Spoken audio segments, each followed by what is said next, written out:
Hi there, and this is a pronunciation pretest feedback for GA, and I am Michael from OTC Online TOEFL Thank you for completing the pronunciation pretest. So over at my website here, the 7-step system to pass a TOEFL IBT, right? I just listened to you answer Part A and Part B questions here. So here are the lessons I think you need to focus on the most. Now, I think it's a good idea to go through all the vowel and all the consonant sound lessons at least one time. However, really pay attention to lesson number 8, lesson 9, lesson 10, 11, 12, 15, 16, 19, 20, and lesson 22. So those are the ones that you had specific problems with those vowel and consonant sounds in those particular lessons. Now each of these, when you look at lesson 11, I want to make sure you understand what you want to do now. So the next step is to go to the pronunciation section of the course, right? That's section number 2. And let's say I recommended that you study lesson 11, right? Now that means you're going to click on this video, right? So you're going to listen to this.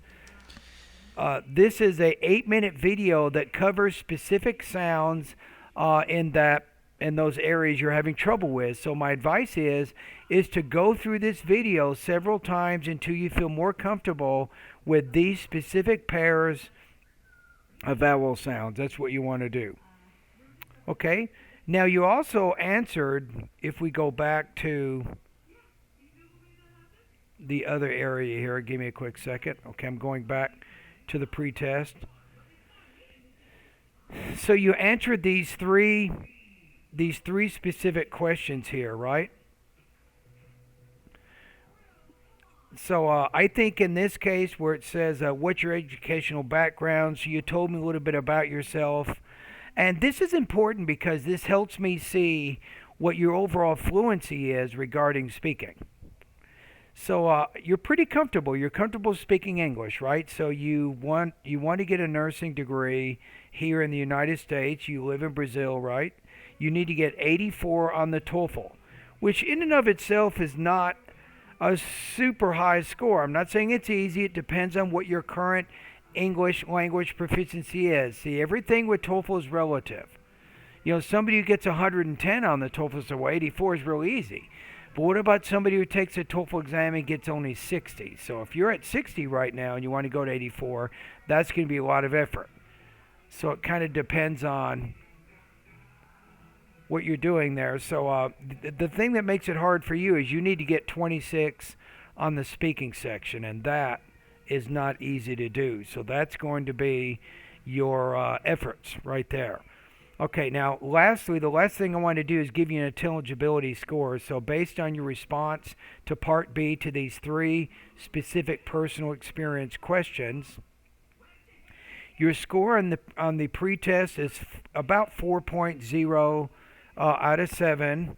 You're pretty much in this area. So this describes you right now. You have obvious accent pronunciation variations, but these do not interfere with understanding and are rarely distracting. You have a variety of grammar structures with occasional errors, and you can answer questions with sustained and connected discourse. Your vocabulary is varied, right? So you're there. But that's not going to get you 26 where you are right now. So you need to make some improvements, and that's why you joined my course, right?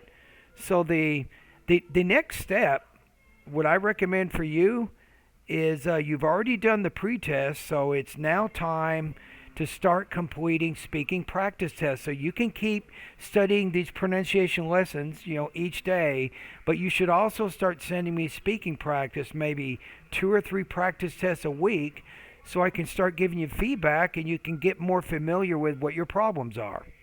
All right? And thank you for joining my course. And if you like my course and how I've set things up, tell somebody about it. You can send them a link to onlinetoeflcourse.com, maybe post it at your Facebook page or something along those lines. All right, and have a great day.